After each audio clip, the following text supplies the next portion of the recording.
Hey everybody, welcome to another episode of Any Way You Slice It. I am Jason Flom, and this guy, you don't have time to hang a sign on him. It's Peter Tesian. Nice. We're back. It's been a while, admittedly. We have other things going on. It's that simple. I got a band that just reunited, and we're playing a show coming up, so I got to practice on Tuesdays, and so I've been doing that. And Peter has stuff going on. What date is that? October 18th. October 18th. If you're in the area. Yeah, October 18th. So yeah, we've had stuff going on, but we haven't lost sight of our focus, which is the Beatles, and we're doing Revolver today. First, we're going to talk about a couple other things. Peter had something going on this last weekend. You want to talk about this? Played a really fun vinyl release show. The owners of the Valley put together this vinyl comp, and they had me design it. This is my design, and when I show you the vinyl in there, you'll be like, oh yeah, that's Peter. Peter's design. It's all jazzed out. But all of these groups are on it. My group is on it. I noticed you get to the second to last track on it. Second to last track, which is always the worst Yeah. song, which to them it might be the last song. There's a lot of punk But rock. look who's right in front of you.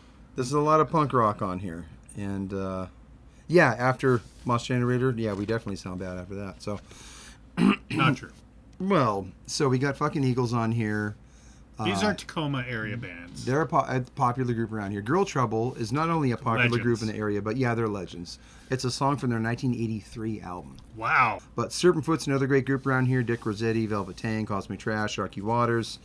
Gold Sweats just broke up. Ook Wook has Hosey from Helms Ali. If you ever heard Helms Ali, it's a duo with her and her husband. Moss Generator, we've had Tony on before talking about Sabbath and talking about he's in Pentagram now and stuff. Mm-hmm. And his group is Moss Generator. That's his main group. But they have a song in here called Drowning in Your Loving Cup, which is right before Us, They Walk Among Us, a new song of ours on there. Tharsis Rise is also on here. Great dudes. And so point is, if you want one of these to experiment and hear 12 new groups, hit me up and I can give you the Valley's Venmo and we'll ship you one. So there's that. It's supposed to be funny. Now that's what I call the Valley. Kind of like, now that's what I call disco, those cheesy comps. But I just couldn't do a cheesy cover. This is as cheesy as I could get. And I don't think it's very cheesy. But I did put like the Now Big and then, that's what I call, I tried to align it like they do, but I couldn't put a disco ball or anything up there. I just couldn't. You know those comps? Yeah, oh yeah, definitely. They're all CD. They're horrible. But I mean, anyway. So if anyone's interested, hit me up. I can hook you up with that. Did you want to show the actual album? I think they're 20 or 25. Oh yeah, and I asked Justin, who was putting the money up for it, do you mind if I make it look like a 50s Blue Note? And he was like, sure, why not? So I went for a 50s Blue Note look on the label, and so far nobody's said anything. A lot of rockers don't know, I guess. I don't know. But it's a Blue Note. It looks old school, that's for sure. Yeah. So there's that. Yeah, I don't have anything to show. I did bring my American Revolver. The vinyl has the Apple logo, so I'm figuring maybe this is like an early 70s version. It's in really good shape, though. The American version, of course, has 11 songs, not 14. It doesn't have that purple capital logo? Nope. It's an Apple. Okay. It's Apple. Yeah, so that would be before the purple. The purple was like up until about, I think, 82. They did the purple capital reissues. Okay. So you're right. It'd be 70s probably. Yeah, because Apple came out when around 69, 70. So But Abbey Road was on Apple. I mean, just the way that stereo font looks right there, I'm thinking, yeah, it could be 73 and on, huh? Looks like it. Yeah. Excellent condition. Yeah. Mm-hmm. File under the Beatles. And we'll refer to this just for the order because that had the American order on it, which, in comparison, on almost every album, the American order was poo-poo compared to the real order that the Beatles wanted. And this was the last album that had different versions in different countries. Yeah. They said no more of that, and Capitol listened, and both countries got the same album. So I was listening to I had Magical Mystery Tour on vinyl, and it's a 60s copy. And I can't remember where I got it. I got a good deal, though, because I don't remember paying much for it. And I was listening to it and I was thinking, man, this just really has a cool, awesome, warm, really overly compressed, warm, chunky feel. You know, what you always like that's. And I was listening to it thinking, this is one of the records that should be listened to on vinyl. You know, and I noticed it's mono. I had it this whole for years and I didn't notice it's mono. So the mono Magical Mystery Tour is really good sounding. Well, I was listening to Revolver last night when I got home from work, and I was like, because I had to kind of study for the show, right? And it's just incredible. That's the way to listen to these albums. A lot of speaker interplay going on, just amazing. And then they just high fidelity was a different thing then. They didn't want the high end to necessarily be the crispiest piezo tweeter type thing you could possibly get. Like on Magical Mystery Tour, even a later Beatles one, it's really, really warm on the top. It's not annoying in the high end frequency response at all. Now everything these days, your top snare drum mic and everything is so bright all the time. But then it was just like it's more relaxed, Definitely warm, and I loved the sound of the original Beatles pressings in the 70s versions. Yeah, if you're a Beatles fan, huge Beatles fan like we are, vinyl's the way to go. I mean, although you were talking about some good... the new Digipacks, I mean, they sound amazing. They really do sound good. And they do kind of like give you some of that, the way the analog bonds it, and the way it's just warm. They're good. They're better than... I'll say they're definitely better than these. Nothing wrong with these classic CD versions, but I'm working on gradually replacing the, with the reissues. How about this? Vinyl for the house. Get those Digipacks for the car. Oh, I got a new van. Guess what it has? Hint. It has a CD player. A CD player. Yeah, so it's like, it's a new enough van to feel like, oh, this feels pretty comfortable and new, but just old enough to have an awesome CD player. Right on. Yeah. Because these days, it's all digital. I haven't had a CD player in my car for probably 10 years. Yeah. I remember, 5 or 6 years ago, my dad got a new car, and there was no CD player, and he hated it. He was like, how do I do these MP3 things? And, it was a bad thing. But the car I currently drive around in doesn't have anything music. There's nothing. Oh, really? But that's why you play your speaker? That's why. Get one of these. It'll save your life. These things rule. The Bose, yeah. Costco. Oh, really quick, we wanted to mention, because I meant to mention it when I was apologizing for our absence in the last month. Michael Terry, one of our favorite listeners, absolutely. Even in our absence. Even in our absence. He keeps donating, and we appreciate it so much. Yeah, Michael, thank you very much. We haven't forgot about your Aussie episode. We were talking off camera about when to fit that in, because we're such, on this Beatles kick. We're going to get to that for sure. We've been on a Beatles thing, and Beatles on the mind, but also I worked what's called, but these days, it used to be called the Puyallup Fair, but now it's called the Washington State Fair here, over in a place next to us called Puyallup. And it's a huge fair. When I was a kid, it was like maybe under 2 weeks, and now it's just bigger and bigger and bigger, and the fair keeps buying up land all around it, and turning plots of land into more and more parking lots for the fair. And now it goes over 3 weeks, about, 3.5 weeks. I mean, it's almost a month. So I just did that for like 6 days a week, 9-10 hours a day, and still did Sound at the Valley weekends afterwards, and still took kids to school and all that. So I was beat for yes. Yeah. So get off our backs. So I was beat. No, not one person's complained, so we appreciate it. They like it. They probably like our absence. Okay, we can take a hint. We're out of here. They're like, man, Beatles? Oh, man, when are they going to get back to Kiss? Yeah, exactly. How many people say that? Nope, we're on a Beatles kick. So we'll get right to it. First of all, let's show this album cover. Klaus Vormann, their buddy, did this. One interesting fact, if you look at Harrison's eyes and lips, he couldn't get them right on George for some reason, so these are actually cutouts of his eyes and lips that were put on here. Yeah, but you didn't know that, Peter. Well, they're cutouts, but I didn't realize that the other ones weren't, though. I guess I never thought about it. Right.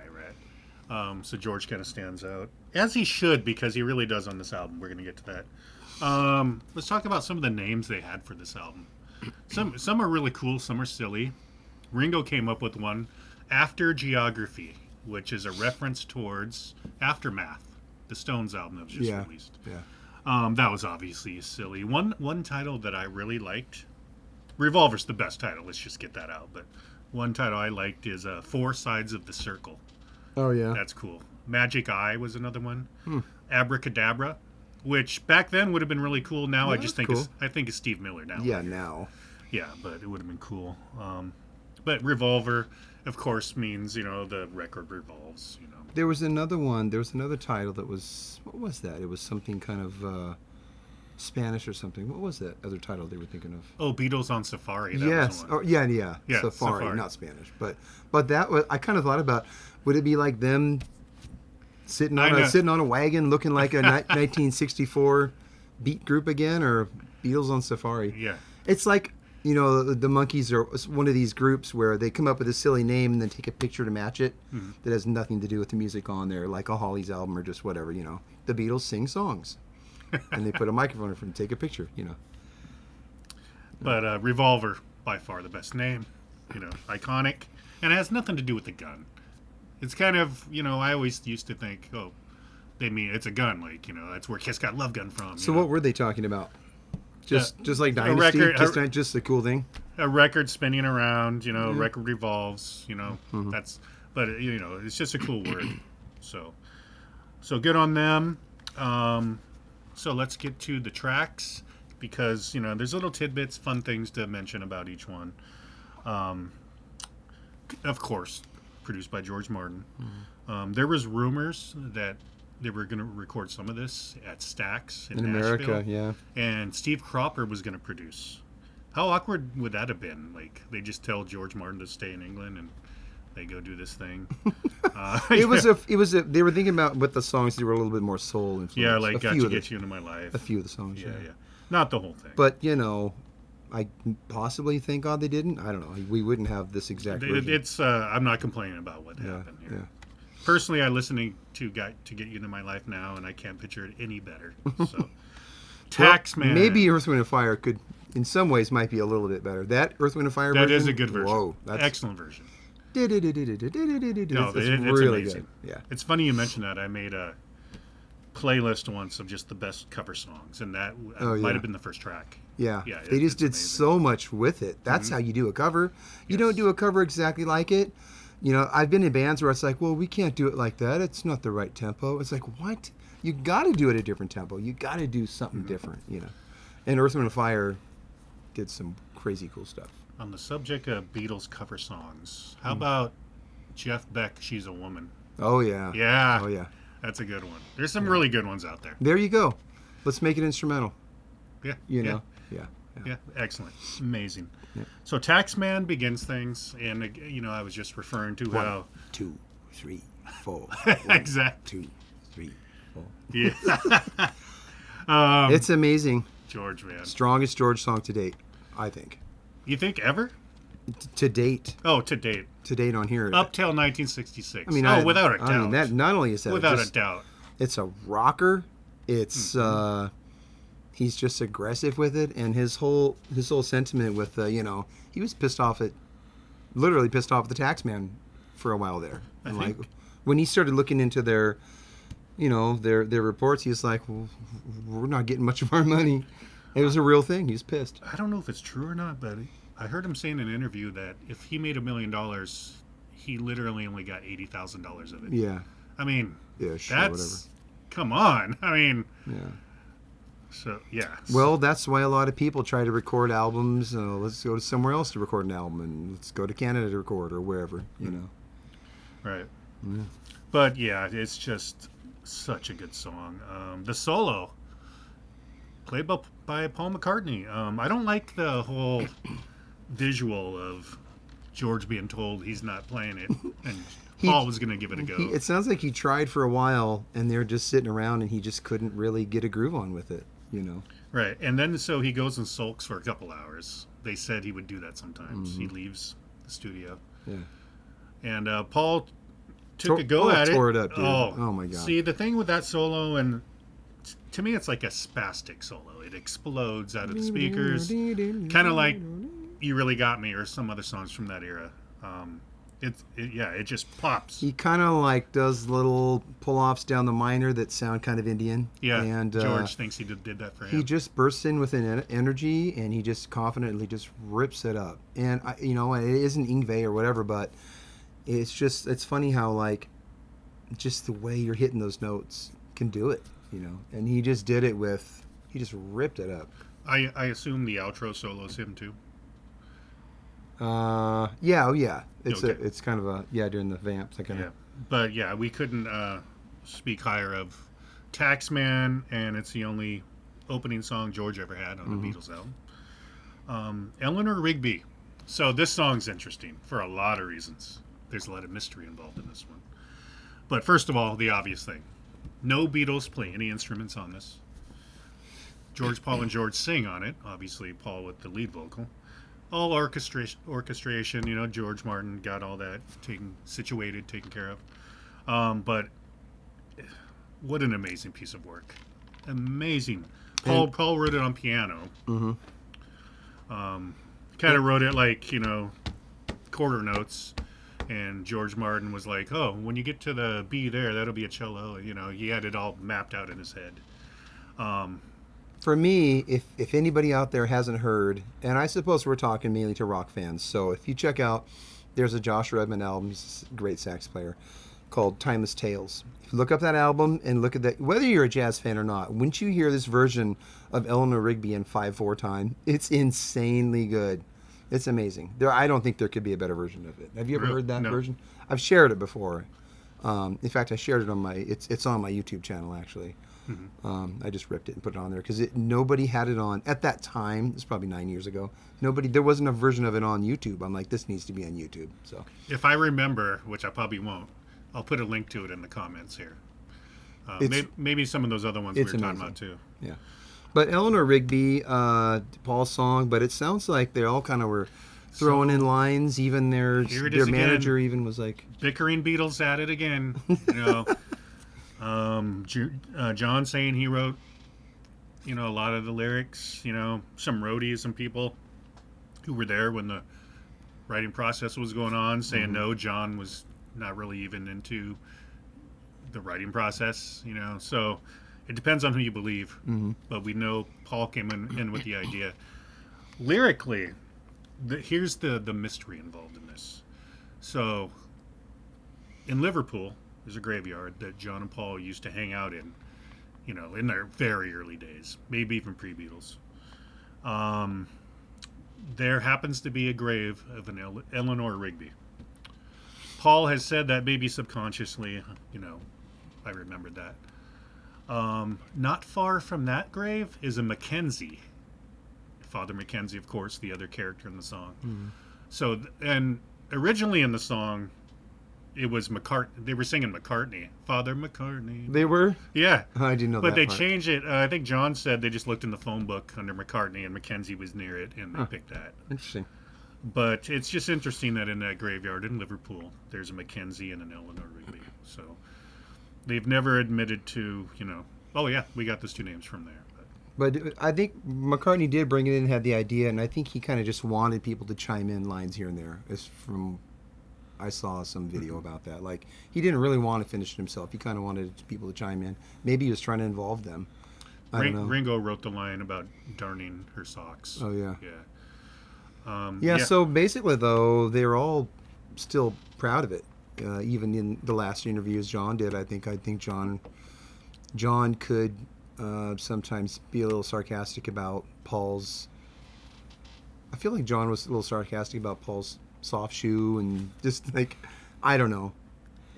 Maybe I'm thinking of Paul John during Walls and Bridges or something, but they had some attitudes with each other. But I think at the end, John and everybody still thought Eleanor Rigby was a masterpiece. I mean, it is. I mean, yeah. If you could not like the Beatles and hear that and go, wow, yeah, wow. Totally exciting in this era, like late '66, bands come out with albums where there would be just an orchestra on a song or a vocal and a tambourine on the right side, and that explorative thing where like, let's not just have bass, drums, and guitar in every single song. So it makes sense. It's track 2 on the album, and there would be something so kind of I suppose they did that with Yesterday. There's nobody on it also except Paul's voice, but it just makes sense in here. It's so kind of psychedelic, but romantic, and it's kind of a weepy song compared to She Loves You a few years before. Yeah, I mean, it deals with death. They're getting pretty dark, Yeah. So And speaking of Yesterday, that was a hit previous to Eleanor, and that really heavily had orchestration too. So they let George Martin just he had that. You could just almost credit him with the song. So yeah, I'm Only Sleeping. One of my faves. It's a pair with She Said for me. Yeah, really quick. It didn't make the American version, Which is like what? But it is on Yesterday and Today. So they put Love to You. They put Love You Too on here, but they don't put Sleeping on there. Oh my God. Yeah, I mean, Americans, dude. George, he still got 3 songs in the American version. There's 11 songs on there, and you got 3 of them. But I'm Only Sleeping. It's great. I love. There's some really cool tempo changes, and I like the whole visual I have of Paul used to go to John's. Probably early afternoon, or maybe late morning for some writing sessions, and John was often sleeping. I didn't know that until I watched a couple videos before this, and I didn't really know John was sleepy. That's funny. John is Paul called him a lazy bastard, and he's called himself that. Yeah. Paul's a get up and go kind of guy, enthusiastic, That's and funny. John's more laid back and lazy. That's funny. Yeah, but like this thing I was listening to today, John was prolific, and what he did was on a genius level. So when he wanted to be. I mean, be as lazy as you want. Then. I mean, maybe the real truth is he's just more of a night owl. I know I am. There you go. I'm not creative at noon. Hell no. There you go. Yeah. Exactly. So I'm Only Sleeping is great, and I love the way he sings it. When I wake up early in the morning, it's just like he's just got a really cool. He stays on that note for dun dun dun dun dun dun dun dun dun. Then that release, I love it. I like George Martin's quote. He said, "We were trying to get a vocal like the guy was sleeping." Mm-hmm. And he even said, "That's difficult to do." He sings it sleepy. Think about that. Sleepyish. Yeah, he sings it with some does. Sleepyishness. He does. Yes, he does. Yeah, I love it. Yeah, he does love a great it. job. Yeah. That lazy bastard. Uh-huh. Yeah, can't say enough of good things about that.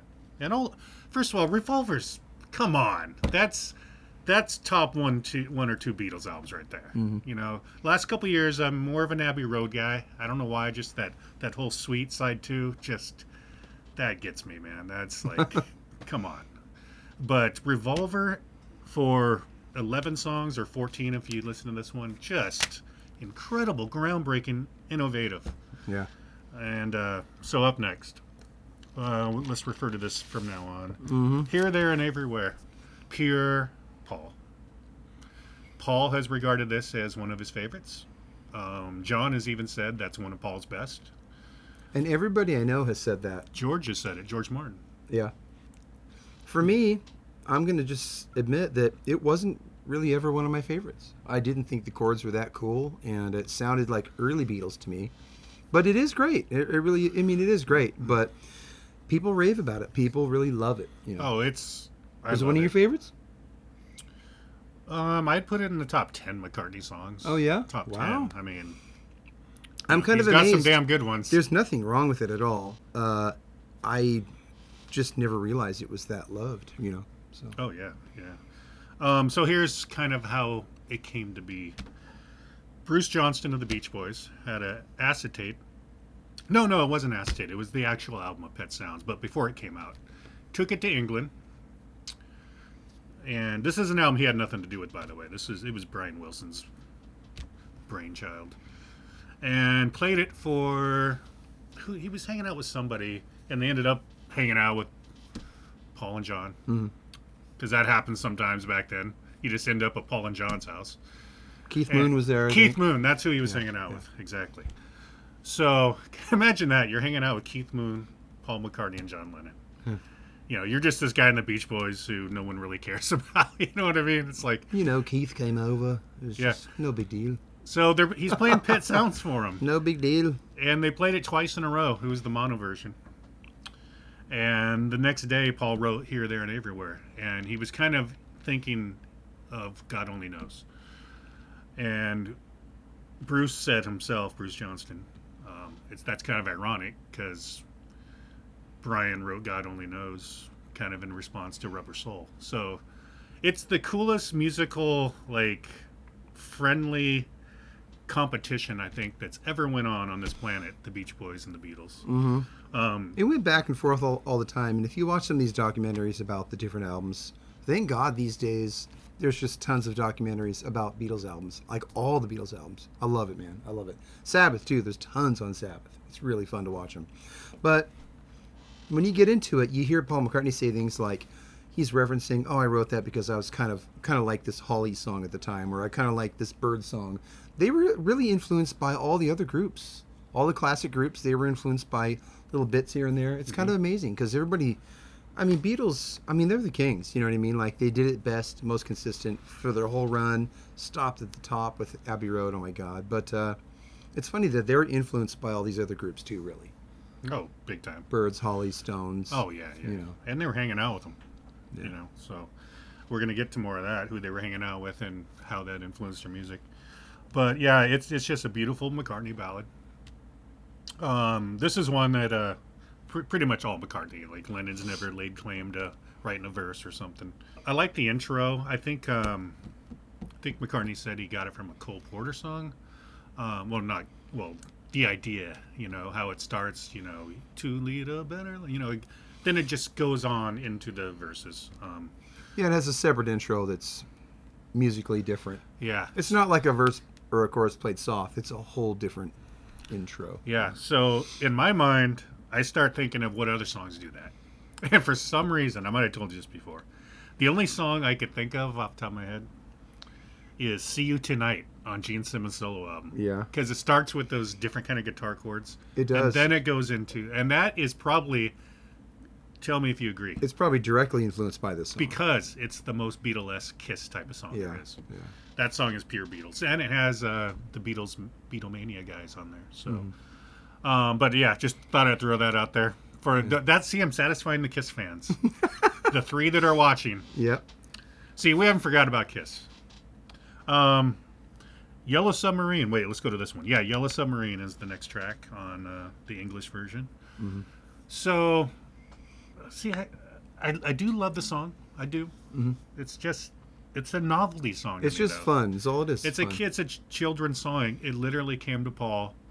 That moment right before you're not awake, but you're not fully asleep yet. It's that kind of, I call it the Misty Playfield. Misty Playfield. Yeah, back in my, I used to write poetry and stuff, and that's what I would call that. Yeah, so that's when it came to him, and you do have some cool thoughts in the Misty Playfield, and he just thought the yellow and submarine. He goes, that's like a kid's toy, right? It just came to him, and if you listen to it and take out all the bells and whistles that are going on, you can just hear an acoustic song. Mm-hmm. And if you hear it that way, you can appreciate it more. They put all this stuff on it and had a huge party to do all those backing vocals with people like Mick Jagger, Brian Jones, Marianne Faithfull, Pattie Boyd. They were all there. Mm-hmm.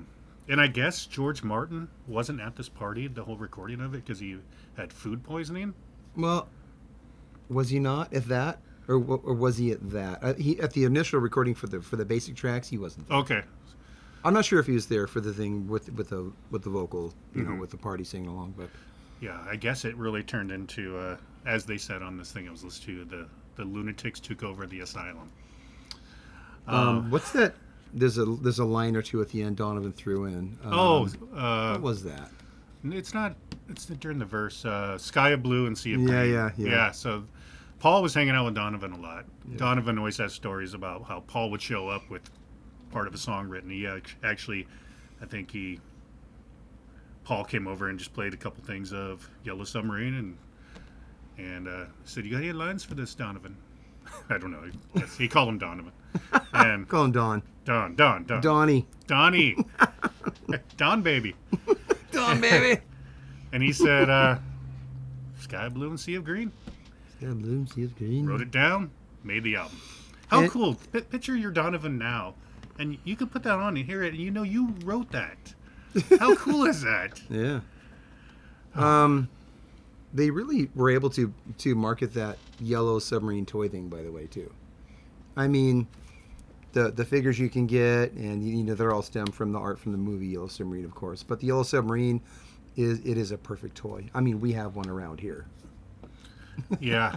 and we have George or somebody with a tuba up here, I think, or whatever, Mm-hmm. or John or whoever. But we have one of the figures, but it did do the trick with the toys with the yellow. Not that they had toys then. I don't think they did many, but they do now. Right. Go to Spencer's, bro. Yeah, definitely one of the first Beatles songs I remember hearing, which makes sense. I was a kid, you know, and Because it was memorable as a kid, probably. oh yeah, probably exactly. you probably heard all sorts of stuff. I'm not before just that. saying this. I think we used to sing it like in choir at school. You know, Yeah, probably did. you know, they would try to be hip. You know, like You would like this song's by the drop Beatles. some acid and sing that in third grade. Occasionally. No, just mushrooms. Yeah. So the last song on side 2, or side 1, excuse me, is She Said, She Said. Now this song, this is a rocker. Yeah, This is One of the best on the album for me. definitely, and this is Lennon again, of course. So summer of '65, they're on tour in America. They are hanging out with the Byrds. They're hanging out with Playmates, as John put it. They're having a good time. I think they're at the Playboy Mansion, actually. And This is the Peter Fonda story. there's a guy there named Peter Fonda who no one really knows who he is. Well, I guess Lennon didn't know who he was. Easy Rider wasn't out Yeah. yet, right? Right, no, that didn't. Easy Rider 68, isn't it? 69. Oh, that late. Yeah, but so John didn't know who he was. He didn't know about Jane Fonda. I guess Henry Fonda. He didn't know about this. He didn't know the what's the word? The nepotism. Did you say Jane Fonda? Yeah. Yeah. All right, Peter's so sister. it's going to take me just a few seconds to come back to reality. I'm getting back. Jane Fonda. You're thinking about her exercise tapes. I'm thinking about Jane Fonda. Okay. So they're on acid. That's the whole point of the story. Yeah. And so say you're John Lennon, right? And Of course. You're tripping on acid. Oh, of course. And there's this guy, he has shades on. You don't even know him, but he's, hey man, I know what it's like Hey to be man, dead. I know what it's like to be dead. So Peter Fonda said he said that to Paul, and John overheard it, and then John in an interview said he was saying he made it sound like Peter Fonda kept following him around, saying that to John. So I don't know exactly what. Well, the bottom line is they were all on acid, so who really knows? Yeah. But somebody at some point, probably Peter Fonda, said, I know what it's like to be dead. Mm-hmm. Lennon somehow remembered that and wrote a song based around it. Of course, he changed it to She Said, She Said. But man, the guitar tone, George, good job, man. That just an amazing song. Just absolutely incredible. Can't say enough good things about it. That's my second favorite song on the album. Yeah. Yeah, that's hard to say because there's so many good ones. So many good ones.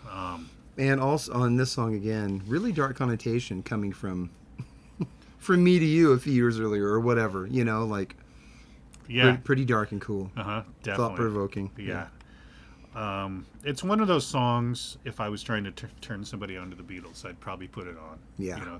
Especially if they were rocker. Yeah, exactly. Yeah. Yeah, because how can you not like that guitar riff, 1st of all? For me, this album is where the drums get a little thicker. I think a couple of the songs they've recorded, the tempo a little faster, slowed it down. And Rain's one of them, right? And then We'll get to that. Didn't they do that with She Said also? I don't know if they slowed that one down exactly. I'd have to look it up. But the drums in general, anyway, are just a little chunkier, a little bigger, and the bass playing's a little more. What song was that where they recorded? Emmerich worked out a speaker, which now it's common to have an inside kick an outside kick mic, and a little like 10 or 12-inch speaker up to get the sub sounds. And he worked out basically on the spot, kind of invented while they were rehearsing the song. What was that? Was it God to Get You in My Life? I can't remember which one, but it has a bigger, thicker bass sound, and it's probably the Rick. I know he put a big, thick sweater inside the bass drum. Oh, for kick drum? Yeah. But I mean for the bass guitar. It was a speaker up to the amp. So speaker right up to the speaker. Using the speaker as trying to get a chunkier, warmer. So many cool But they did that on sounds. this album for the first time. Yeah. This was the first album of experimentation, like, totally. So much so that they toured, like, this, right when they were done recording this, they went on a tour. They didn't do any of this album live. They couldn't. They didn't want to tackle it. They didn't do any of it? No, none of this has been performed live by the Beatles. What? I thought they did a couple songs. No. They have solo, like, later on. No, none of this has been done live. Paperback Writer was, but that technically isn't on the album. Okay. I was thinking. Technically, that's not on the That's album. true. So, yeah, that's not really on the album, same Yeah, sessions. no, they didn't do any of these. Nope. Huh. Interesting. Can you imagine that? You get the new Beatles album, you go see them, they don't do any of the songs on it. Yeah. Yeah. Because they were a studio band at this point. You know, they knew going on that tour in 66, this is it, we're done. Yeah. So, okay, so Good Day Sunshine. So now we're getting positive. Quite different. Yeah, very different. But And- just as amazing, really. You know. And of course, it's a Paul song. Summer of 66 was the summer of sunshine songs, right? You got the Kinks doing Sunny Afternoon. You got Loving Spoonful doing Daydream. That's the song right there that inspired Good Day Sunshine. It's just a good pop track. Although, if you listen close, there's a lot going on in it. It's not your standard pop song, really. I like that it starts out with the chorus. That's cool. Yeah. It's a cool trick when you can pull it off. Chorus up front, yep. Yep. Just a great song, you know. To me, this could have been like the first single, but it wasn't. Yeah. I believe that was Eleanor Rigby, right? Most importantly, that is a great cookie commercial. Good Day Sunshine? Yeah. Is it? Isn't it Oreo or Sunshine? Well, they used it for cookies. They used the actual song? They used it. Michael let Oreo or whoever, Pillsbury or somebody, use it for cookies for a while. Okay. I think it might have been Oreo. I'm not sure. Wow. Yeah. Because I hear that and all I want to do is eat cookies. I think I'm right. Yeah, I think I'm right. All right. And all I want to eat cookies. I mean, now I know where that came Yeah. from. Come on, it's just a great song. Catchy too. And Your Bird Can Sing.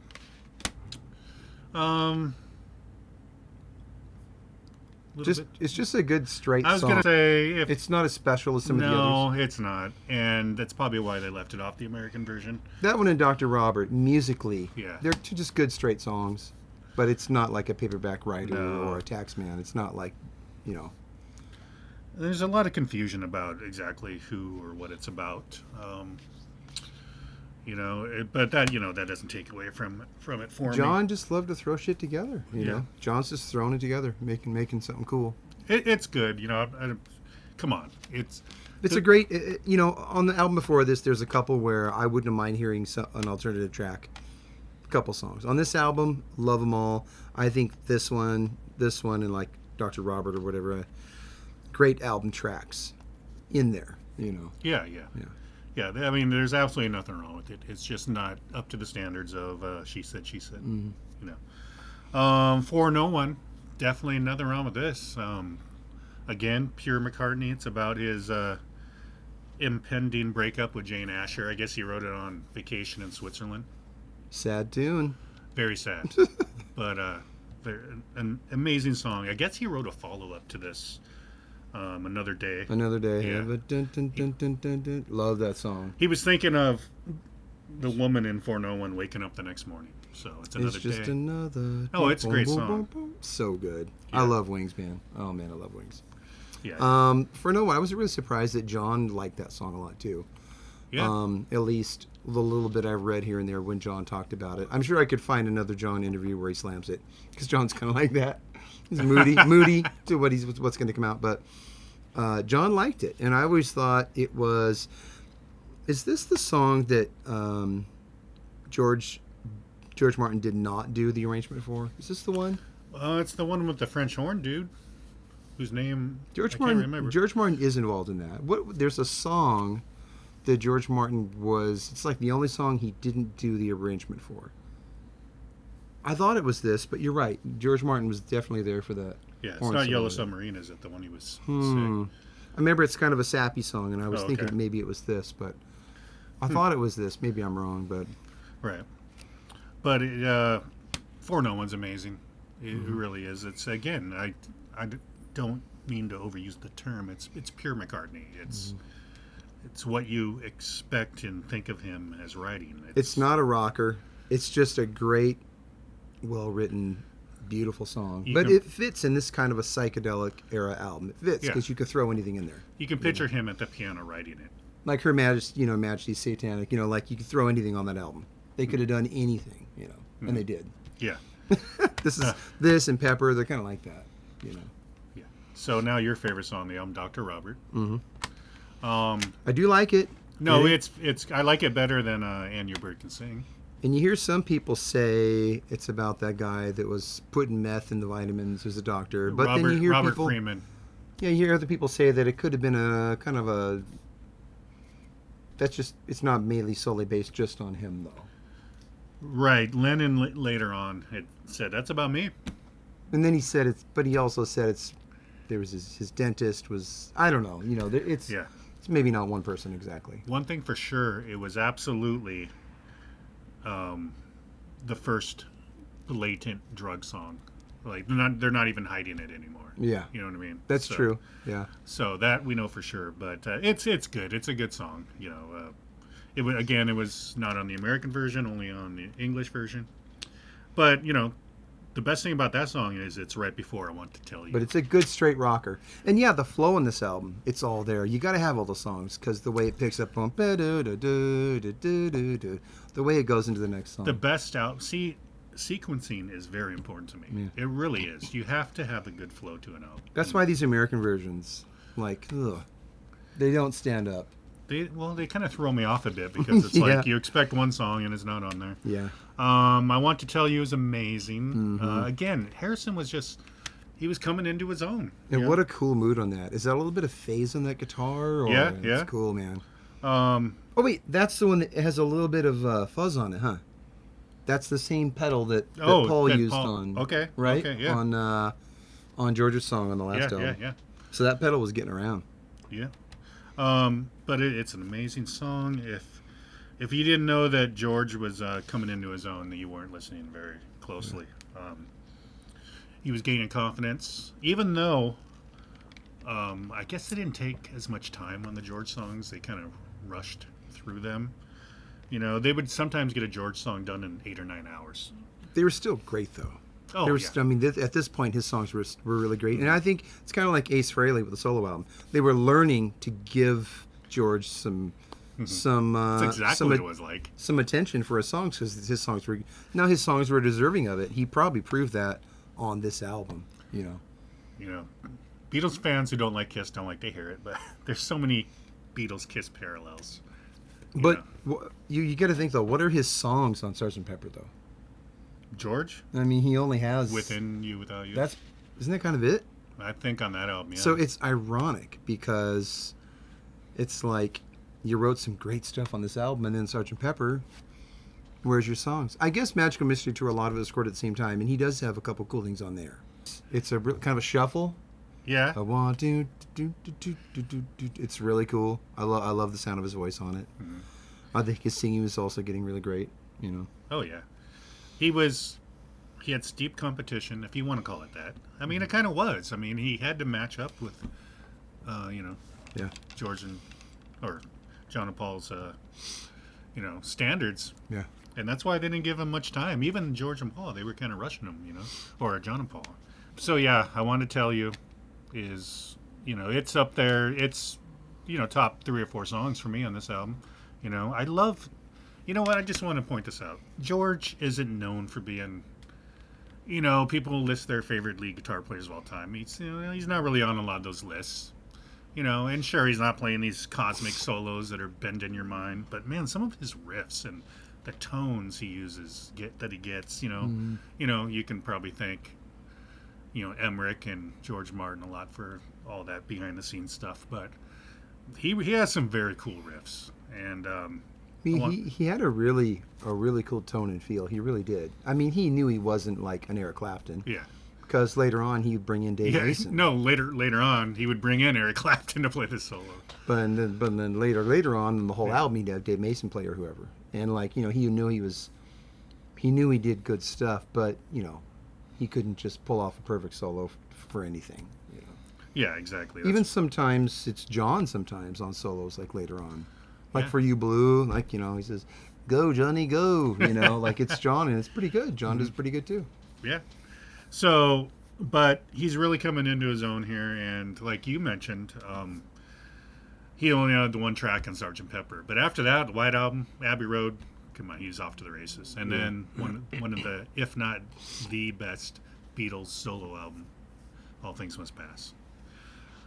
That's debatable though, because I love McCartney's first solo album as well. Yeah. Anyway, got to get you into my life. Paul's Ode to Marijuana. Took a trip, took a ride. Yeah, you know what he's talking about. Yeah, another ode to marijuana right there. But, lyrics aside, the music, man, that arrangement, it's insane. Those horns. Mm-hmm. You can't picture the song without those horns. It makes the song. And as we referred to, very influenced by the Stax Volt stuff. Plastic Soul, man, Plastic Soul. Yeah, that's one of their soulish tunes. Yeah, soulish, not soulless, because there's plenty of it. Soul-esque. Yeah, amazing. Just even as a kid, got to get you into my life. That was one of my favorites on the radio. Oh, definitely. There's something about the mood of it. It's got I don't know, it almost feels like it's ahead of its time a little bit. Something about the mood to me is almost early 70s. I mean, with the horns and stuff, you could think Blood, Sweat, and Tears, Chicago and stuff. Yeah, it kind of is a that's forerunner for that stuff. Yeah. It's just, man. And second to last track. See, they're not all bad songs. I guess they're not all bad. I guess my band's pretty good. I'm going to pat myself on the back. Yeah. I'm going to say it's probably my third favorite song on the album. It's up there in my top McCartney songs. It's just amazing. Mm-hmm. Yeah. And then we go into Tomorrow Never Knows. And just that jump from those styles, I Want to Tell You, Got to Get You in My Life, and then Tomorrow right in a row, like, oh my God. Thank God the psychedelic era was all about just this crazy collage of anything that could happen, Okay, so here's the deal. Peppers like that. It is the first psychedelic rock song by a popular band. Yeah. It wasn't the first ever. I mean, there were guys in the garage taking acid. Oh, listen to this, Mm-hmm. I don't know when the third floor elevators came out. 1960s. Yeah. So, yeah. But they really brought it out in the forefront, and it's the first one where it's a masterpiece on this level. Like, whoa. Yeah, it's my favorite song on this album, and probably one of my favorite Beatles songs, without a doubt. It's literally like a 3-minute masterpiece. And it's ironic that all up to this point, they're trying to master. Well, they mastered it basically, but they're continuing to master like pop song writing form. Verse, chorus, middle eight. And Paul McCartney and John, they'll you think they're rockers, but sometimes they'll start, like Paul was talking about, Cole Porter. And then in this interview, he starts singing all the words to like Anything Goes or whatever. And it's like, they know stuff, and they understand. They had ears and they knew about songwriting, popular songwriting form. And here they are. Let's just write this on a C chord. Pretty much. A drum loop. It's pretty much just, if you were soloing over it, it'd be pretty much one chord. That's all you'd have to really know, Right. It's broken up into different sections in different ways. Like this is kind of a verse, and this is kind of just, verse 2-ish here. But it's the first song. But it's ironic they make all their money being like really great pop songwriters, and then this song that really pushed them on this other level was just a chord, you know. Lyrically, heavily influenced by the Tibetan Book of the Dead and Timothy Leary and some of his ideas. Yeah, it's about being on acid. Let's just get that out there, or finding yourself in various forms.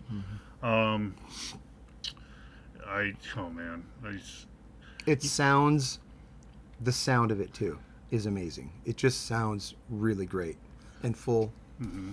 And I saw a thing just yesterday where that like that little fill that just makes the whole groove and like just kind of grabs you till it comes back around. You wait for that. It sounds like that was Paul giving Ringo a hook, and Ringo was just kind of doing a straight beat before that. So again, Paul, mastermind. Sure, it's John's song basically, but they put this one together as a group, Oh yeah, definitely. And it wasn't just like Paul doing acoustic and then Paul jumping on the drum set and Paul playing bass. It was, there are songs like that, especially later on White Album and stuff. But I think Mother Nature's Son, there's songs where it's a lot of Paul. But on here, it's a John song and they're all playing it, but Paul's still directing a lot of stuff, and It's just that was his personality. giving Ringo that hook. And people are like, oh, I love Ringo. Like on Tomorrow Never Knows. Of course, it's kind of Paul. Paul's the guy you would hate to be in a band with, unless it's actually Paul McCartney. You know what I mean? Yeah. If you're working It's for like, Paul, it's cool. Okay, but anybody else in a band like that, it's not fun. Just too many great ideas, and it eclipses a lot of times somebody who might have great ideas but might be a little slower at coming to that good idea. Yeah. Yeah. It's just not many. We've done so many album reviews and things, and I'm rarely speechless when it comes to describing how much I love a song. I just can't. It's interesting that it's the last song, and it's kind of a segue Yes. into the next album, which is a lot more like Tomorrow Never Knows. Yeah, exactly. Good point there. It's really interesting they would put it last. I mean, at the time, though, they hadn't made Pepper. It's not like this is the outdoor going into the indoor Pepper to them. They didn't know what was really coming next. But they put it, brave enough to put it last. I mean, I guess they know that the world's listening, and if it's the last song on the album, it doesn't matter. People are going to hear it anyway. Exactly. But The world. Think of that. They knew the world was listening. They put the song they're maybe most proud of that's pushing the boundary last. Yeah, knowing everybody will hear it anyway. Not that there was a bunch of filler before it. Yeah, They were proud yeah, of it not all. really. There's really no filler before it, but kind of interesting. They were really proud of that work of art. They were like, wait till the people get to the last track. They put it last. Yeah, so Interesting. all I can say is, Find Me on a Different Day, I'd probably say it's my favorite Beatles album. But Abbey Road, I think, is right now. With a gun to my head, a revolver to my head, I say Abbey Road. On a Different Day, for me, it's White Album. I maybe put White Album on the most because there's just so much. It's like pick a side and put it on. Listen to it over and over. Pepper, it's hard because at the time Pepper was such a huge leap. Because Revolver still kind of feels like Rubber Soul somewhat. You know what I mean? To me, it's more acidy Yeah. instead of marijuana-y, Mm-hmm. I guess. But I know what you mean. It's a lot of Revolver's is a a lot of growth. people's favorites. It's definitely a growth. Yeah. Yeah, we loved Rubber Soul. Don't get me wrong. Oh, yeah. From Rubber Soul on. I mean, come on, even before that, we have to talk about early Beatles too. Yeah, we definitely will. But Revolver's really special because it is such a huge jump up. But I would say if Dr. Robert and Bert could sing, those would fit on Rubber Soul pretty well, But with Sgt. Pepper, no, the whole thing's kind of a step up in production too. I guess partially I'm talking about production. And this was the perfect stepping stone. Yeah. It really was. Okay, and I guess that means we're doing Sgt. Pepper next, Peter. It's the next one. That's a big undertaking, but and then after that, White Album. No, Magical Mystery, and then White Album. Yeah. And then Abbey Road and Let It Be. Well, we can talk about the Yellow Submarine Oh yeah, we'll talk about that. soundtrack. Not really the soundtrack. Hey, Bulldog. Well, it's got one side to talk about. Hey, One Bulldog. side's orchestration, yeah, but the other side we could talk about. Definitely. Yeah. We'll talk about that stuff. Yeah. You know, all in upcoming episodes of Any Way You Slice It. Another one we can talk about too is Hey Jude, right? Yep. It's a full album. I mean, it's got singles and stuff from before, but it's got the new songs like Old Brown Shoe and whatever. So I've got that vinyl too. I can bring it. Yeah, I have it too. Right on. I wonder what version you have, because a lot of yours are 70s, early 80s. Yeah, I don't know what version it is. I think mine's old, so we'll No, it's old. It's old. we'll compare our Yeah. things. We'll add that in somewhere. Maybe on the Let It Be. Your thing episode is probably better than my thing, though. or something. Ooh, that's probably. I don't know. Yeah. I don't want to find out either. You admit, yeah, I don't really want to know either. Thank you for watching, and we'll come at you. It's gonna be a couple of weeks. Just warning you. I got band practice. What can I do?